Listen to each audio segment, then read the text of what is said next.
আসসালামু আলাইকুম। মামের রান্নাঘরে সকলকে স্বাগত জানাই। তো আজকে আমরা বানাবো ছিটে রুটি। তো ছিটে রুটি খুব কম মানুষই জানে বানাতে। তো কিভাবে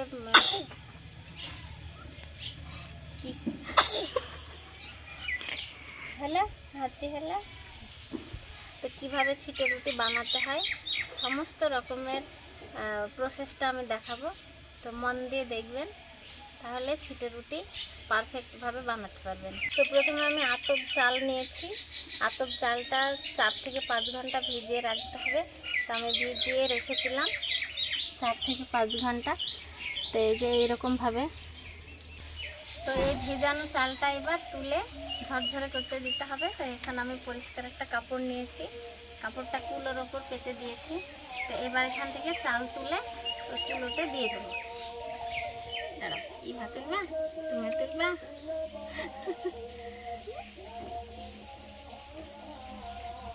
দাও, এখানে দাও। আজকে কি বানাবো আমরা ইভা? ইভা আজকে কি বানাবো?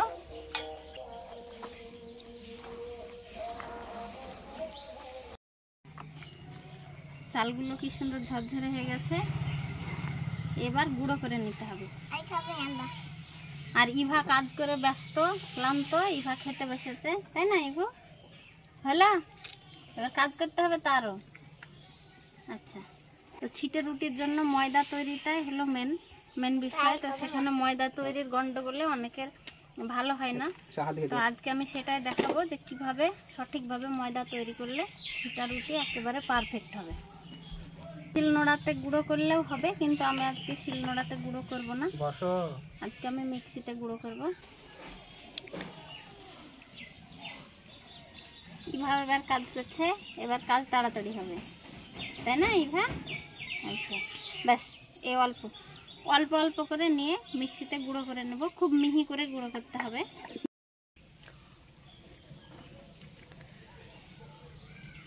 এইভাবে একেবারে মিহি করে পিষে নিতে হবে।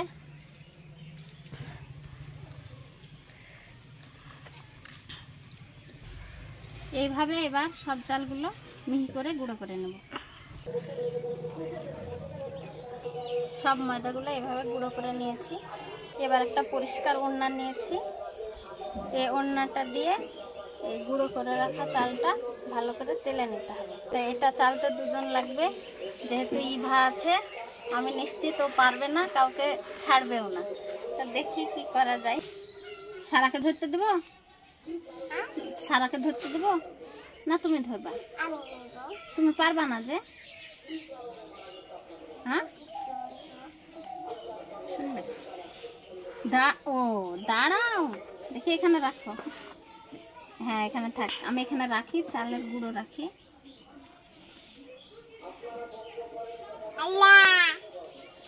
ধরো, হাত তুলো, উপরে হাত তুলো।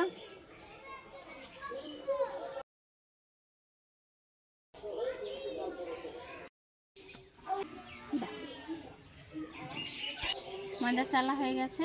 বুঝবেন কিভাবে ঠিকঠাক হয়েছে, এইভাবে মুঠো করে বাঁধলে এটা মুঠো হয়ে থেকে যাবে, তখন বুঝবেন। হ্যাঁ, আচ্ছা তুমিও করো, এরকম করো একবার। হ্যাঁ করো, মুঠ বাঁধো। হ্যাঁ দেখাও সবাইকে, এইরকম হবে বলো। হ্যাঁ, তখন বুঝবেন হয়ে গেছে। এইটা হয়েছে, এইটা ইভারও তো হয়েছে।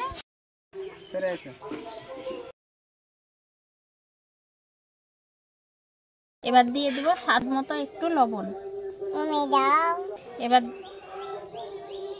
এবার দিয়ে দিব হালকা একটু হলুদ, যাতে কালারটা খুব সুন্দর হয়। এবার ময়দাতে দিয়ে দেব ডিম। তো পোলট্রির ডিম হলে পরিমাণটা বেশি হয়, সেজন্য 2টো লাগে। তো এখন আমি যেহেতু দেশি ডিম নিয়ে করছি এটা, তো সেহেতু 3টে ডিম নিয়েছি। দেশি ডিমের স্বাদটা একটু বেশি হয়। হ্যাঁ দাও, আমাকে একটা দাও, ভাঙো।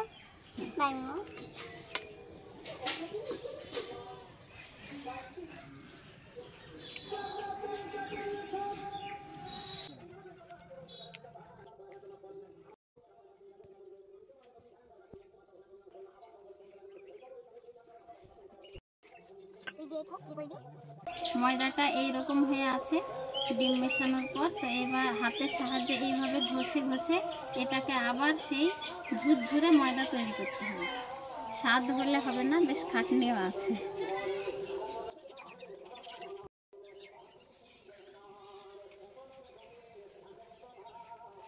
ময়দা এরকম ঝুরঝুরে হয়ে গেছে, এবার জল দিয়ে মেখে নিতে হবে।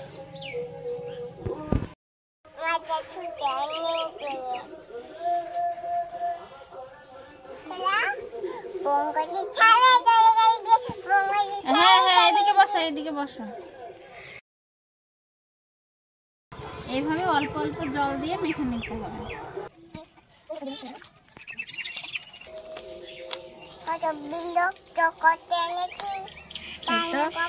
বিরক্ত করছিস কেন? হ্যাঁ, আমার ই ভাই তো ভালো, কি বুদ্ধি আমার ইভু, তাই না? তাই তো,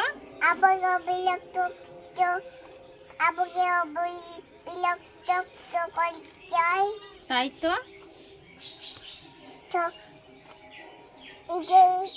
সবাই বিরক্ত,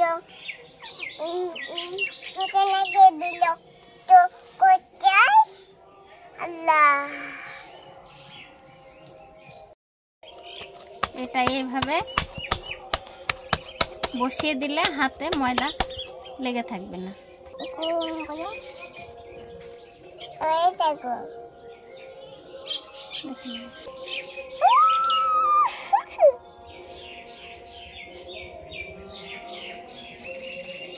এইরকম ভাবে যখন মোলায়েম হয়ে ময়দাটা পড়বে হাতে থেকে, তখন জানতে হবে পারফেক্ট ভাবে ময়দাটা মাখা হয়েছে।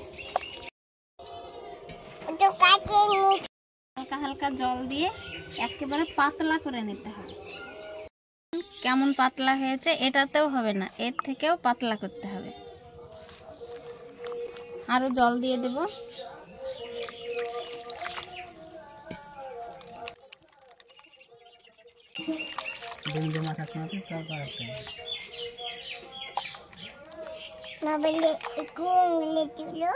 এইরকম পাতলা করতে হবে, দরকার হলে পরে আর একটু জল দিয়ে দিতে হবে।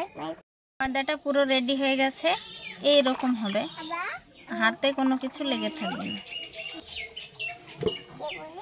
সাদা তেল নিতে হবে আর সঙ্গে ঘি মিশিয়ে নিতে হবে। চাইলে সবাই শুধু ঘি দিয়েও করতে পারেন, আবার শুধু সাদা তেল দিয়েও করতে পারেন। আর কড়াইয়ে ঘি ঘষার জন্য লাগবে বেগুনের বোটা।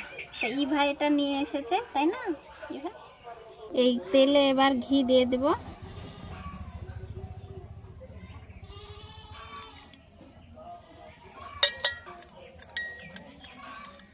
এনেছি কড়াই, গ্যাসটাও জ্বালিয়ে দিয়েছি, উনানে বসিয়ে দেব। এবার এইভাবে ফুটে দিই।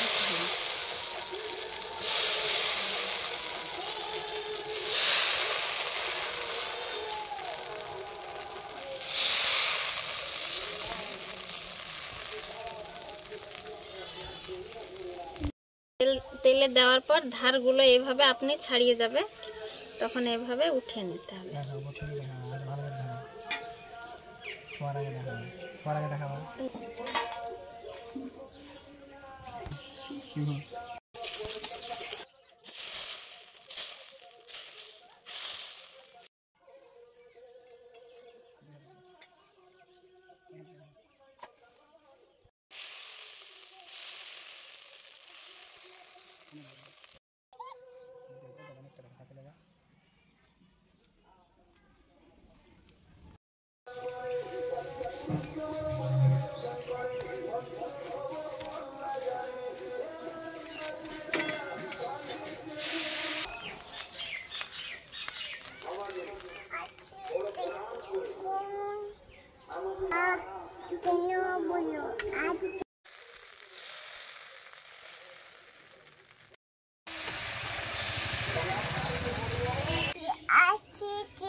আমাদের ছিটে রুটি বানানো হয়ে গেছে, দেখলেন কিভাবে বানালাম।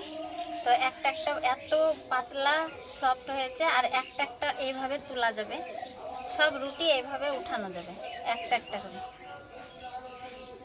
এই তো এই তো যে কোনো মাংস বা পায়েস যে কোনো তরকারির সঙ্গে খেতে পারেন। এটা খুবই সুস্বাদু হয় খেতে, আর অনেকটা নরম। এই যে মুখে ধরা যাবে এভাবে, এভাবে আবার শার্ট করলে শার্ট করা যাবে। তো এবার আমি একটু খেয়ে দেখাই।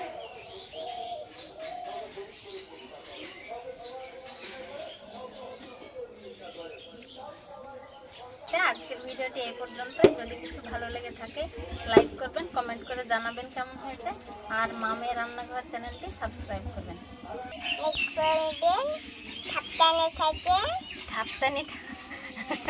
সাবস্ক্রাইব করবেন, কমেন্ট করে জানাবেন আমার রান্না কেমন হলো। এটা কে রান্না করলো? মা। আর তুমিও তো রান্না করেছো। আচ্ছা, বলো আমি রান্না করেছি। আমি রান্না করেছি। আচ্ছা ঠিক আছে, ইভা রান্না করেছে।